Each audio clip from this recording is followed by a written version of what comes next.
ஜனவரி 19, 1990 மாலை 5:30 மணி. பூனே ஆசிரமமே நிசப்தத்தில் மூழ்கி இருந்தது. உலக புகழ்பெற்ற ஆன்மீக ஞானி ஓஷோ தனது உடலை நீத்த அந்த நிமிடம் வரை பல மர்மங்கள் ஒளிந்திருந்தன. அவர் இறந்து விட்டார் என்று உலகம் நினைத்தது. ஆனால் அவர் 1985 கொல்லப்பட்டு விட்டார் என்று அவரது தனிப்பட்ட மருத்துவர் டாக்டர் அம்ரிட்டோ ஏன் சொன்னாரு? தாலியம் என்ற அந்த உயிர்கொல்லி விஷம் அவர் உடலில் எப்படி வந்துச்சு? மரண சான்றிதழில் கையெழுத்திட ஒரு மருத்துவர் கட்டாயப்படுத்தப்பட்டாரா? ஓஷோ உயிருக்கு போராடிய போது அவரது தாயார் ஏன் உள்ள அனுமதிக்கப்படல? எல்லாவற்றிற்கும் மேலாக ஒரு சாதாரண மனிதன் தாங்க முடியாத நரக வேதனையை அனுபவித்த போது ஓஷோ மட்டும் எப்படி புன்னகையோடு வாழ்ந்தார்? அவர் கடைசியாக சொன்ன அந்த ரகசிய வார்த்தை என்ன? ஓஷோவின் இறுதி நிமிடங்களில் நடந்த அந்த உணர்ச்சிகரமான உரையாடல்களையும் இன்று வரை மூடி மறைக்கப்பட்ட உண்மைகளையும் ஆவண ஆதாரங்களுடன் இந்த வீடியோல பார்க்க போறோம். இந்த வீடியோவின் இறுதியில் மரணத்தை பற்றிய உங்கள் பார்வையை ஓஷோ மாற்றப் போகிறார். கடைசி வரை இணைந்திருங்கள். அன்பானவர்களே, நமக்கு சமீபத்துல இந்த மாதிரி ஒரு கமெண்ட் வந்திருந்துச்சுங்க. ஓஷோ எவ்வளவு நாட்கள் நோய்வாய்ப்பட்டிருந்தார், எந்த நோயால பாதிக்கப்பட்டாரு, வைத்தியம் ஏதும் எடுத்துக்கொண்டாரா, விவரம் தேவை அப்படின்னு சொல்லிட்டு இந்த கமெண்ட்ல கேட்டிருக்கிற மாதிரி ஒரு மாபெரும் ஞானியின் உடல் எப்படி இவ்வளவு சீக்கிரம் நலிவடைந்தது? அவருக்கு எந்த மாதிரி நோய்? அவர் நவீன மருத்துவ சிகிச்சை எடுத்தாரா? இதத்தாங்க நம்ம இன்னைக்கு ஆழமா பார்க்க போறோம். ஓஷோ எப்பவுமே சொல்லுவாருங்க, நான் இந்த உடல் அல்ல, இந்த உடல் ஒரு சட்டை, ஆத்மா ஒரு பயணி. ஆனா அந்த சட்டை அனுபவித்த வழிகளும் அதன் பின்னால் இருந்த ரகசியங்களும் உலகையே அதிர வைத்தவை. ஓஷோவின் மரணம் ஒரு விபத்தா அல்லது திட்டமிட்ட சதியா? சரி, ஓஷோவினுடைய உடல்நிலை குறித்து நீங்கள் கேட்ட கேள்விக்கு வருவோம்.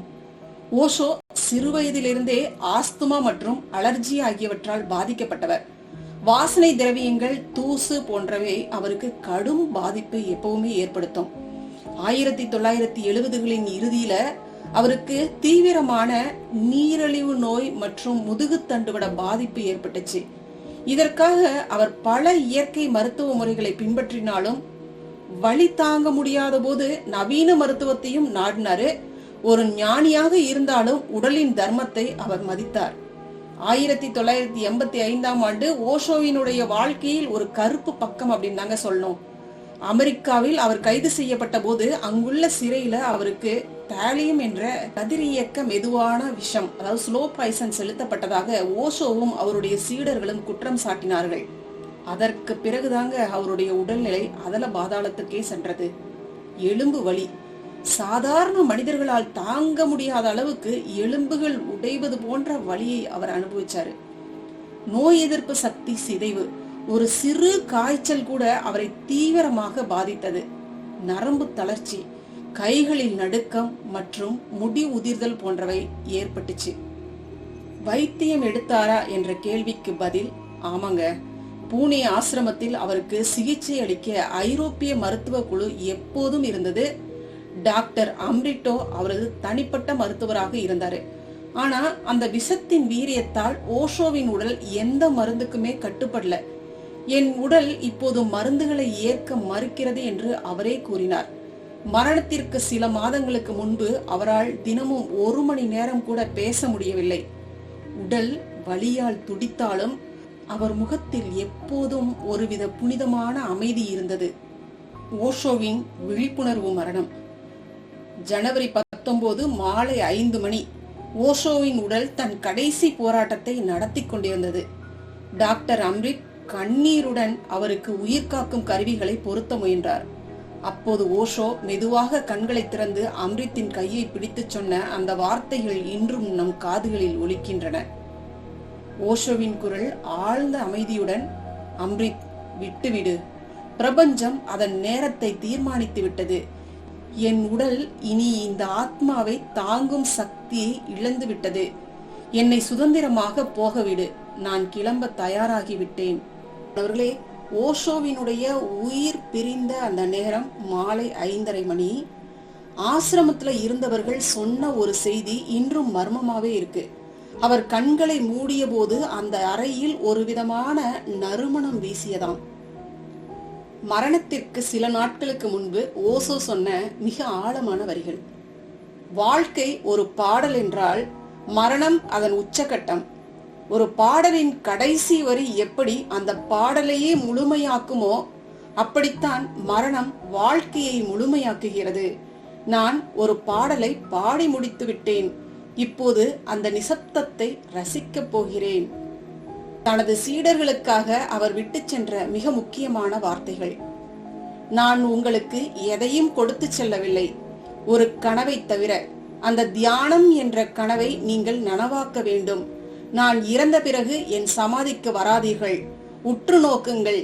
நீங்கள் சுவாசிக்கும் காற்றில் நான் இருப்பேன். உங்கள் இதய துடிப்பின் மௌனத்தில் நான் கலந்திருப்பேன்.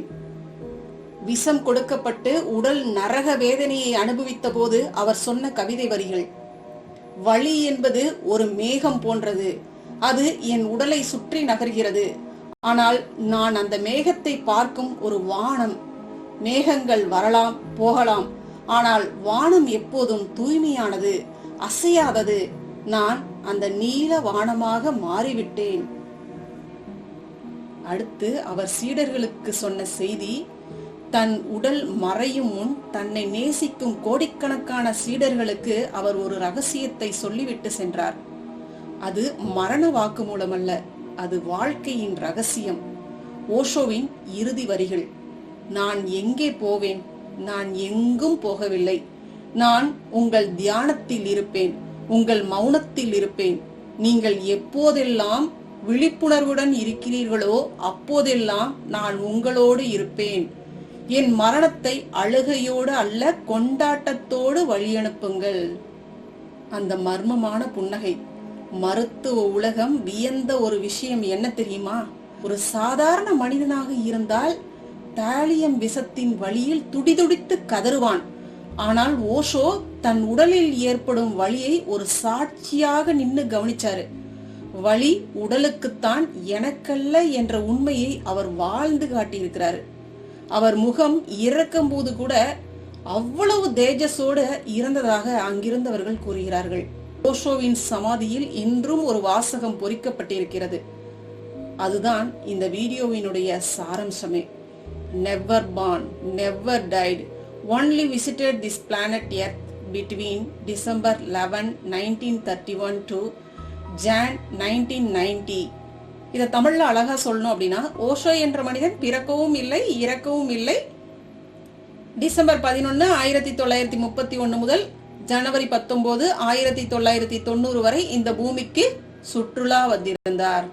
சரி, இது ஒரு பக்கம் இருந்தாலும் ஓஷோவினுடைய மரணம் பாத்தீங்கன்னா இன்னும் மர்மமாவே இருக்குங்க. ஓஷோவினுடைய தனிப்பட்ட டாக்டர் அளித்த மரண அறிக்கை என்னன்னு பாத்தீங்கன்னா, ஜனவரி 19, 1990 அன்று மாலை 5:30 மணிக்கு ஓஷோ மரணம் அடைந்தார். அதுல ஓஷோவினுடைய அந்த தனிப்பட்ட மருத்துவருடைய பெயர் டாக்டர் அம்ரித். அவருடைய கையெழுத்திட்ட அதிகாரப்பூர்வ அறிக்கையில இதய செயலிழப்பு என்று மரணத்திற்கான காரணம் குறிப்பிடப்பட்டிருக்கு. டாக்டர் அம்ரித் தன்னுடைய அறிக்கையில மிகவும் அழுத்தமாக குறிப்பிட்ட விஷயம் இதுதாங்க. 1985 அமெரிக்க சிறையில இருந்தபோது ஓஷோவுக்கு தாலியம் என்ற கதிரியக்க விஷம் அல்லது ஏதோ ஒரு ரசாயன விஷம் கொடுக்கப்பட்டிருக்கு என்று அவர் கூறியிருக்கிறாரு. அவர் காட்டிய அறிகுறிகள் என்னன்னு பாத்தீங்கன்னா, தீவிரமான எலும்பு வலி. ஓஷோவின் உடலில் உள்ள எலும்புகள் அனைத்தும் உடைந்து போவது போன்ற வலியை அவர் உணர்ந்தாரு. சாதாரண மனிதர்களால் அந்த வலியை தாங்க முடியாது என்று அம்ரித் குறிப்பிட்டார். நோய் எதிர்ப்பு சக்தி குறைதல். விஷம் கொடுக்கப்பட்ட பிறகு ஓஷோவின் உடல்ல நோய் எதிர்ப்பு சக்தி மொத்தமாகவே சிதைந்து விட்டது. ஒரு சிறிய காய்ச்சலோ அல்லது அலர்ஜியோ கூட அவரது உடலை தீவிரமாக பாதிச்சிச்சு. முடி உதிர்தல் மற்றும் நரம்பு தளர்ச்சி. அம்ரித்தின் கவனிப்பின்படி ஓஷோவுக்கு திடீரென முடி உதிர்ந்ததும் கைகளில் நடுக்கம் ஏற்பட்டதும் அந்த விஷத்தின் நீண்டகால விளைவுகள் ஆகும். ஓஷோவினுடைய மரணத்தை பற்றி டாக்டர் அம்ரித் கூறியது, ஓஷோவின் மரணம் 1990 நிகழவில்லை. அதன் விதைகள் 1985 அமெரிக்க சிறையிலேயே தூவப்பட்டு விட்டன. மருத்துவ அறிவியலால் விளக்க முடியாத அளவுக்கு ஓஷோ அந்த மரண வலியை புன்னகையோடு எதிர்கொண்டார் என்று அம்ரித் வியந்து கூறியிருக்கிறார். சரி, இது ஒரு பக்கம் இருந்தா இன்னொரு ட்விஸ்ட் ஒன்று இருக்குங்க. ஓஷோவினுடைய மரணத்துல மர்மம் இருக்குன்னு சொன்னோம் இல்லைங்களா, அதுதாங்க இது. பூனே மிரர் கட்டுரையில ஓஷோவின் மரணம் குறித்த மர்மங்களை உறுதிப்படுத்தக்கூடிய வகையில ஓஷோவினுடைய மரண சான்றிதழுக்கு கையெழுத்திட்ட டாக்டர் கோகுல் கோக்னிய இன்டர்வியூ எடுத்திருக்காங்க. அதுல அவர் சொன்ன வாக்குமூலங்கள் பாத்தீங்கன்னா ரொம்ப அதிர்ச்சியூட்டக்கூடியதாக இருந்துச்சு. மரண சான்றிதழ்ல கட்டாயப்படுத்தி கையெழுத்து. டாக்டர் கோகுல் கோக்னி ஒரு காது மூக்கு தொண்டை நிபுணர், இஎன்டி ஸ்பெஷலிஸ்ட். ஜனவரி 19, 1990 அன்று ஓஷோ மரணமடைந்த போது அவரை அவசரமாக ஆசிரமத்திற்கு அழைத்துள்ளனர். ஆனா அவர் போறதுக்கு முன்னாடியே ஓஷோ இறந்து விட்டதாக கூறப்படுது. ஓஷோவின் மரணத்திற்கு மாரடைப்பு தான் காரணம் என்று எழுதும்படி அங்கிருந்த முக்கிய சீடர்கள் அவரை கட்டாயப்படுத்தியதாக அவர் பின்னால தெரிவிச்சாரு. இங்க மறைக்கப்பட்ட உண்மைகளாக பார்த்தோம் அப்படின்னா, நேரடி பார்வை மறுப்பு. ஓஷோ உயிருக்கு போராடி கொண்டிருந்த போது டாக்டர் கோக்னி அவரை பார்க்க அனுமதிக்கப்படவே இல்லை. ஓஷோ இறந்து விட்ட பிறகுதான் உடலை பார்க்கவே அனுமதிக்கப்பட்டாரு. அவசர தகனம். ஓஷோ இறந்த சில மணி நேரங்களிலேயே யாருக்குமே தகவல் தெரிவிக்காமல் உடல் அவசரமாக தகனம் செய்யப்பட்டது. ஒரு சாதாரண மனிதர் இறந்தால் கூட இவ்வளவு வேகமாக தகனம் செய்ய மாட்டாங்க. அப்படி இருக்கும்போது ஒரு உலக புகழ்பெற்ற ஆன்மீக தலைவரின் உடல் ஏன் இவ்வளவு அவசரமாக எரிக்கப்பட்டது என்ற கேள்வி அவர் எழுப்பினார். தாய்க்கு தகவல் சொல்லாமை. ஓஷோவினுடைய தாய் அதே ஆசிரமத்துல தான் இருந்திருக்காங்க. ஆனா ஓஷோ கவலைக்கிடமாக இருந்ததோ அல்லது அவர் இறந்ததோ அவருக்கு தகுந்த நேரத்துல தெரிவிக்கப்படவே இல்லை. தாலியம் விஷம் குறித்த சந்தேகம். அமெரிக்க சிறையில இருந்த போது ஓஷோவுக்கு மெதுவான விஷம் கொடுக்கப்பட்டதாக ஓஷோவே அடிக்கடி கூறியிருக்கிறாரு. டாக்டர் கோக்னியின் கருத்துப்படி ஓஷோவின் மரணத்தில் சில தனிப்பட்ட நபர்களின் தலையீடு இருக்கலாம் மற்றும் சொத்துக்களுக்காக உண்மைகள் மறைக்கப்பட்டிருக்கலாம் என்ற சந்தேகம் வலுவாக இருந்துச்சு. டாக்டர் கோக்னியின் இறுதி நிலை. டாக்டர் கோக்னி பல ஆண்டுகளாக அமைதியா இருந்தாரு. ஆனா 2015க்கு பிறகு அவர் இந்த உண்மைகளை எல்லாம் வெளிப்படையாக பேச தொடங்கினாரு. இந்த மர்மங்களை உலகிற்கு சொன்ன முக்கிய சாட்சியான அவர் இப்போது இறந்து விட்டதால் ஓஷோவினுடைய மரணம் குறித்த உண்மைகளை வெளிக்கொண்டு வருவதில் ஒரு பெரிய பின்னடைவு ஏற்பட்டுள்ளதாக இந்த கட்டுரை குறிப்பிட்டிருக்குங்க. ஓஷோ பாத்தீங்கன்னா 5:30 மணிக்கு இறந்திருக்காங்க. 7 மணிக்கு அங்க புத்தா ஹால்னு ஒண்ணு இருக்கு, அதுக்கு கொண்டு வந்திருக்காங்க. உடனே அங்கிருந்து எடுத்து செல்லப்பட்டு எரியூட்டப்பட்டிருக்கு. ஆனா ஒரு விஷயம், எரியூட்டப்பட்டதற்கான காரணம் என்ன அப்படின்னு பார்த்தோம்னா, ஓஷோ இதுக்கு முன்னாடியே தெளிவா சொல்லியிருப்பாரு, இறந்த உடலை எரியூட்டப்பட வேண்டும், புதைக்க கூடாது. ஏன்னா புதைச்சா ஆத்மாவுக்கு மீண்டும் வாழ வேண்டும் என்ற ஆசை இருக்கும் அப்படின்னு சொல்லியிருப்பாரு. அதனால அவருடைய சீடர்கள் அதை எரிச்சாங்க. அதை மறுக்க முடியாது. எரியூட்டுவதற்கு ஏன் இவ்வளவு அவசரம்? அதுதான் இங்க கேள்வி. இந்த கேள்விக்கான விடை எப்பொழுது தெரியும் என்பது காலம்தானங்க பதில் சொல்ல முடியும். எது எப்படி இருந்தாலும் ஓஷோவினுடைய மரணம் இயற்கையானது அல்ல, அது ஒரு திட்டமிட்ட மறைப்பு என்பதை டாக்டர் கோக்னியின் சாட்சியங்கள் சுட்டிக்காட்டுது. இத பார்த்தனா உங்களுக்கு தெளிவா புரியும். மரணத்திற்கான காரணம் அப்படின்னு சொன்னது இதய செயலிழப்பு. மறைக்கப்பட்ட உண்மைகள் குற்றச்சாட்டுகளாக நம்ம பார்க்கறது தாலியம் விஷம் மற்றும் திட்டமிட்ட சதிதான். மரண நேரம் பார்த்தோம்னா இதுதான். அவர் இறப்பதற்கு முன்பே டாக்டர் கோக்னி வரவழைக்கப்பட்டாரு, ஆனா உள்ள அனுமதிக்கப்படல. கையெழுத்திட்டவர் யாரு? கோகுல் கோக்னி, இஎன்டி நிபுணர். ஏன் இஎன்டி நிபுணர் வர சொன்னாங்க? இங்க குற்றச்சாட்டுகளாக பார்த்தோம் அப்படின்னா, ஜெயேஷ் மற்றும் அம்ரித் என்னை கட்டாயப்படுத்தி கையெழுத்து வாங்கினாங்க அப்படின்னு டாக்டர் கோக்னியினுடைய வாக்குமூலம் இருந்திருக்கு. உடல் தகனம் அப்படின்னு பார்க்கும்போது முறைப்படி நடந்திருக்கு. இறந்த 1 மணி நேரத்திற்குள்ளேயே அவசரமாக எரிக்கப்பட்டிருக்கு. இது சட்டத்திற்கு புறம்பான ஒரு விஷயம். பிரேத பரிசோதனை பண்ணாங்களா அப்படின்னு பார்த்தோம்னா பண்ணல. ஆனா ஓஷோவே அதை பண்ண வேண்டாம்னு சொல்லிட்டாரு அப்படின்னு தான் சொல்லப்படுது. ஏன்னா என் உடல் ஏற்கனவே ரொம்பவே கஷ்டப்பட்டுருச்சு, மீண்டும் அதை ரொம்ப கஷ்டப்படுத்த வேண்டாம் அப்படின்னு சொன்னதா சொல்லப்படுது. சந்தேகப்பட வேண்டிய விஷயம் என்ன அப்படின்னு பார்த்தோம்னா, விஷம் கொடுத்ததற்கான ஆதாரங்கள் கிடைத்துவிடும் என்பதால் தவிர்க்கப்பட்டது அப்படின்னு சொல்லப்படுது. இப்ப இது சார்ந்த குடும்பத்துல அனுமதி கேட்டாங்களா அப்படின்னு பார்த்தோம்னா இல்ல. ஆசிரம நிர்வாகிகளே இதை முடிவு செஞ்சுட்டாங்க.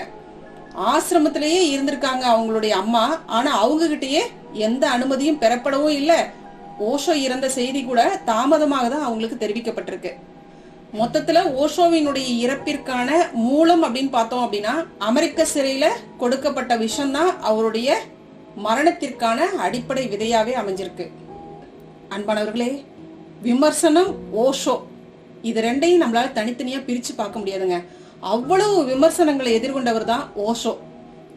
நல்ல விமர்சனங்களா அப்படின்னு பார்த்தோம்னா கேள்விக்குறிதாங்க. அவருடைய மரணத்துல இருந்து அவருடைய வாழ்க்கை முழுவதும் பாத்தீங்கன்னா விமர்சனங்களை தாங்க அவர் நிறைய சந்திச்சிருந்தாரு. ஆனா சிந்திச்சு பாருங்க, ஒரு மனுஷன் எவ்வளவு வழியில துன்பப்பட்டிருக்கிறாரு. ஆரம்பத்துல இருந்தே நோயால அவர் பாதிக்கப்பட்டிருக்கிறாரு. அதுக்கப்புறம் கடைசி காலகட்டத்திலையும் பார்த்தோன்னா நிறைய வேதனைகளை அனுபவிச்சிருந்திருக்கிறாரு. இருந்தாலும் மக்களுக்கு எவ்வளவு விஷயங்களை சொல்லிட்டு போயிருக்கிறாருங்க. உடல்ல ஒரு சிறு துன்பம் ஏற்பட்டா கூட நம்ம சுருண்டு விழுந்துடுறோம். வீட்டுல இருக்கிறவங்க கிட்ட கூட முகம் கொடுத்து பேச மாட்டேங்கிறோம். ஆனா எப்பேற்பட்ட ஒரு வழியை அனுபவிச்சிருக்கிறாரு. இருந்தும் புன்னகையோடு மக்களை எவ்வளவு அற்புதமா எதிர்கொண்டிருக்கிறாருங்க. அதுவும் குறிப்பிட்டு சொல்லியிருக்கிறாருங்க மருத்துவர். அவருடைய தோல் பாத்தீங்கன்னா பின்னாட்கள்ல ரொம்ப மெலிஞ்சு போயிருச்சுங்களாம். ஒரு துணி உடம்புல பட்டுச்சுனாலும் அவ்வளவு தாங்க முடியாத வழியை அவர் அனுபவிப்பாருங்களாம். இந்த போட்டோ தாங்க அவர் கடைசியா பொதுவெளியில எடுத்துக்கொண்ட போட்டோ. இது பாருங்க அவர் எப்படி இருந்திருக்கிறாருன்ட்டு. இதுக்கப்புறம் அவர் வெளியில வரல. ஒண்ணு மட்டும் நம்ம தெளிவா புரிஞ்சுக்கலாங்க, யார் எப்படிப்பட்ட வாழ்க்கையை வாழ்ந்தாலும் சரிங்க, நம்முடைய தெளிவான வாழ்க்கைக்கு அவர்கள் எந்த மாதிரியான போதனைகளை கொடுத்திருக்கிறாங்க, அதை நம்ம எப்படி எடுத்துக்கணும், எப்படி அணுகணும், இதை மட்டும் பார்க்கலாங்களே. அன்பானவர்களே, ஓஷோவினுடைய மரணம் ஒரு மர்மமாக இருக்கலாம். ஆனால் அவர் விட்டு சென்ற விழிப்புணர்வு ஒரு மகா ஒளிங்க. அதனாலதான் அவருடைய மரண கூட இந்த ஒரு வாசகம் இருக்கும்: நீங்கள் எப்போதெல்லாம் விழிப்புணர்வுடன் இருக்கிறீர்களோ அப்போதெல்லாம் நான் உங்களோடு இருப்பேன். பாருங்க, அவர் விழிப்புணர்வை எந்த அளவுக்கு வலியுறுத்தி இருக்கிறாருன்னு பாருங்க. ஓசோ சொல்லுவாருங்க, நீ விழிப்புணர்வோடு இருந்த எந்த விதமான தியானமும் தேவையில்லை. நீ செய்யக்கூடிய ஒவ்வொரு விஷயத்திலையும் நீ விழிப்புணர்வோடு இருந்தீனா மட்டுமே போதும், அதுதான் தியானம் அப்படி பாருங்க. ஆகையால ஓஷோவினுடைய மரணம் ஒரு மர்மமா இருந்துட்டு போட்டுங்க. ஆனா அவர் விட்டு சென்ற விழிப்புணர்வு ஒரு மகா ஒளி. அவர் கொல்லப்பட்டாரா அல்லது அவரே உடலை துறந்தாரா, இந்த விவாதங்களை தாண்டி மரணத்தை எப்படி விழிப்புணர்வுடன் எதிர்கொள்வது என்ற பாடத்தை அவர் நமக்கு கற்பித்திருக்கிறார். மரணத்தை கண்டு பயப்படாதீங்க, அதை ஒரு புதிய தொடக்கமாக பாருங்க. இதுதாங்க ஓஷோ நமக்கு தந்த இறுதி பரிசு. அன்பானவர்களே, இந்த வீடியோ பத்தி உங்களுடைய ஆழமான கருத்துக்களை கமெண்ட்ல பதிவிடுங்க. மீண்டும் ஒரு தேடல்ல நம்ம சந்திக்கலாங்க. சரிங்களா? வாழ்க வளமுடன். நன்றிங்க. அருட்பேராற்றலின் அன்பு கருணையினால் நாம் அனைவரும் நல்ல உடல் நலம், நீல ஆயுள், நிறை செல்வம், உயர் புகழ், மெய்ஞானத்தோடு நல்லதொரு வாழ்க்கையை நலமுடனும் வளமுடனும் ஓங்கி வாழ்வோம். வாழ்க வளமுடன். வாழ்க வளமுடன். நன்றிங்க.